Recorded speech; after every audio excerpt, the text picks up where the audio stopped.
Yeah, Naftali Bendavid, this seems to have become the way that Congress runs these days, just to kind of, as Josh said, just kind of kicking the can down the road, and then we'll fix it when we absolutely positively have to fix it. It is. It's a routine that we've seen happen over and over again now, where the moment approaches where there's almost going to be a government shutdown, and usually right before that shutdown occurs, they come to some kind of a last-minute agreement. The thing that really struck me about this is how little the dynamic has changed since the days of John Boehner. You know, there was this thought that maybe when he stepped down, this dynamic where a group of conservative Republicans holds up a bill that the Republican leadership wants, so they have to negotiate with Democrats. Maybe that would come to an end. But instead, this is the exact same dynamic we've seen in the past. The Democrats wanted funding for Flint and other cities that are suffering from contaminated water. They were in the driver's seat, in part because it's just one of these laws of politics that when the government shuts down, people blame the Republicans, you know, and also members of Congress wanted to get home. The last thing they want is to be stuck in Washington looking ineffective while their challengers are vigorously campaigning in their home districts. So it allows them to get on with the work that this year, they absolutely have to be doing. They do, and in 2 months they'll be back here. You know, this bill only funds the government through December 9th. So all they've done is guarantee that during a lame duck session,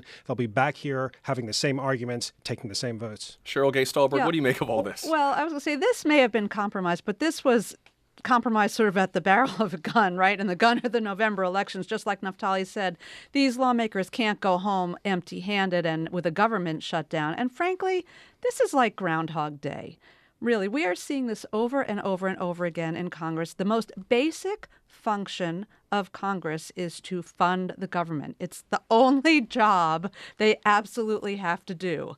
And every time they have to do it, it's at the last minute. I always say it's like teenagers. They do it often in the middle of the night with a pizza party. I think this time they probably got it done during the day, but only at the very last minute with the clock ticking and the government and the threat of a shutdown hanging over their heads. We saw what happened a few years back when the government shut down and Republicans forced a government shutdown over funding of Obamacare, the president's health care program.